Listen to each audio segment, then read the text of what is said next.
Hey, you know what? I know you've said it before, and you know, even one time in my life I said it, and are you ready? I hate church.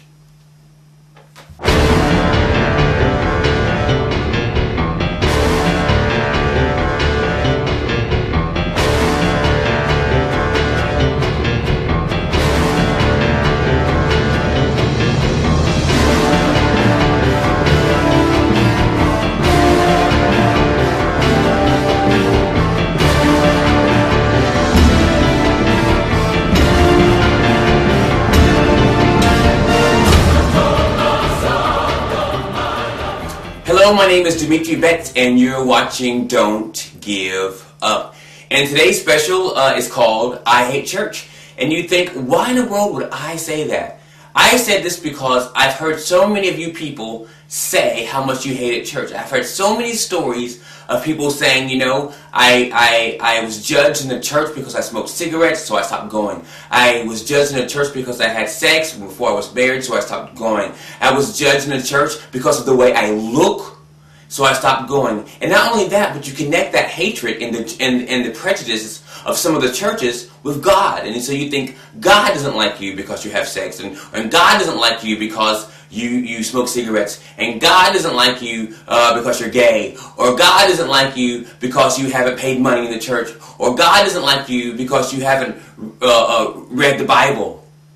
There's so many churches out there who make you feel guilty and make you feel burdened and make you feel like a failure. So why would I want to go every week to a place that makes me feel like I'm rejected? I feel rejected on the streets. I feel rejected at home. I feel rejected from people in school. Why in the world would I go to a place, that's supposed to make me feel better, and when I come out, I feel worse than I did when I went in? I know exactly how you feel. I can tell you, I was in church recently in America. And I went to a church. I was so excited to go to church. I haven't been there so long. It was a church that I was actually a leader in. And I went into this church. And I was so happy. I brought some friends of mine who hadn't been in church in a very long time. They had been using drugs. And they had just got off of drugs. And they missed it. And they were a little nervous. As I was walking to the church, one of the boys said to me, I don't want to go into this church, Demetri, because they're going to judge us. I looked at him and I said, no.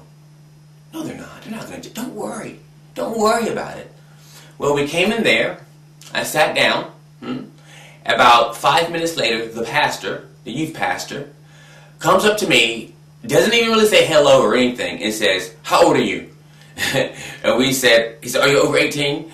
And we said, yeah. And he said, you need to leave. You can only be here if we have a criminal background check.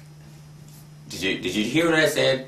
You can only be in church here if you have a criminal background check. And I used to be a leader in the youth, so this is why I went there. These kids were 19 years old, so they weren't like some old adults.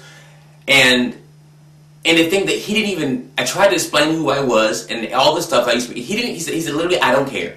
You need to get out. And I thought, the fact that you have to have a criminal background check to come to church, but isn't that who you want to go to church? Don't you want people who have had problems? Don't you want people who are depressed? Don't you want people who are sad? Don't you want people who feel bad to go there? So you're telling me because I stole something I can't go to church? You're telling me because I've done this and I've done that? But that's what church is about. It's not about clean people. It's not about perfect people. And this is why we, you, me, sometimes really, really hate church. But I don't want you hating church to identify it as God, because it is not God. When I got into the car and I had my friends, we were driving, I said to them, I said, listen, and one of them was really upset and almost cried because they kicked out of church. And he said to me, I told you they were going to judge us. I told you. And I said to him, listen to me. This is not God. This is man. And there's so many men who come in the shape of God, and they say so many hurtful things to you. And I'm telling you that is not God.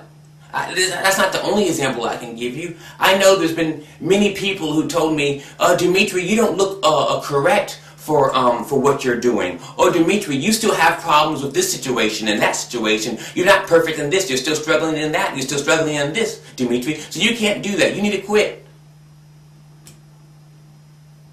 To think that people say is that I can't help you and I can't say my heart and my feelings because I'm not perfect. I know that's not true. I've had hundreds and hundreds and hundreds and hundreds and hundreds of emails from you and thousands of people the years that I've been doing this that said that what I said helped them, even though I'm not perfect. And I'm not the perfect example of a Christian. Sorry. But neither are you or anyone who's judging me right now. To my knowing, it was only the man of Jesus who was that perfect example.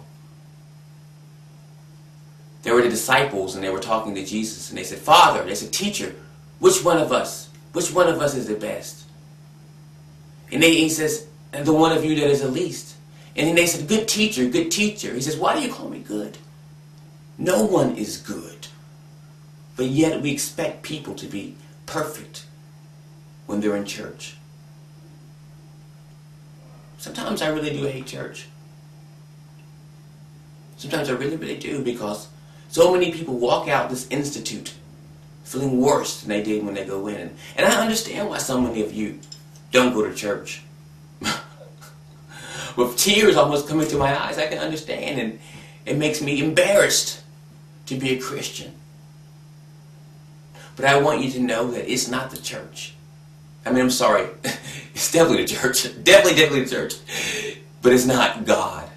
God loves you so much, and He loves you no matter what your mistakes are, what your problems are. If you're gay, bisexual, trisexual, if you're a murderer, I have a friend who's a murderer, if you've stolen things, if you don't even believe in Him. Even if you don't even believe in Him, He still loves you very, very much. And He wants your life to change so that you can see a better life, so that you can see a better way. I have a quote that I heard that I'm going to take this quote as my own. And it's going to be a thing that I say every time, you know. My quote is this, that I hope that when I leave, I have left this world a better place than I found it. My goal is not perfection. My goal is to use my past experiences, my love for God, my love for you, to make a positive impact. And I'm not perfect. And you don't have to be perfect either. And there are some churches out there, there are some groups out there that are really, really, really, really, really good. So I'm not knocking all the churches. But unfortunately, in my journeys around the world, and all over America, and the hundreds upon hundreds of churches that I've been to, there are many who expect from you to be Jesus. And it's a good goal. He's a good model to look after, but there's only one Christ, and that's not you. And God loves you. He loves you so much. And you can come to Him just the way you are. And if you had all these past pains and past problems and past judgments because of church, don't give up. Don't give up. Find a group. Find some people you can talk to. If you're afraid of church and you still have a passion and love for God, there's other things that you can do. Find someone.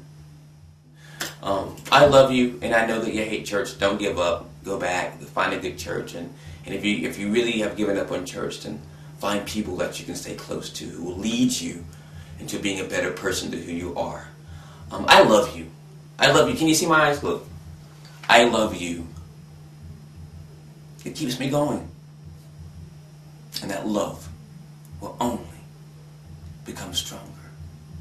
And I hope when I die, I leave this world a better place than when I found it. Until next time.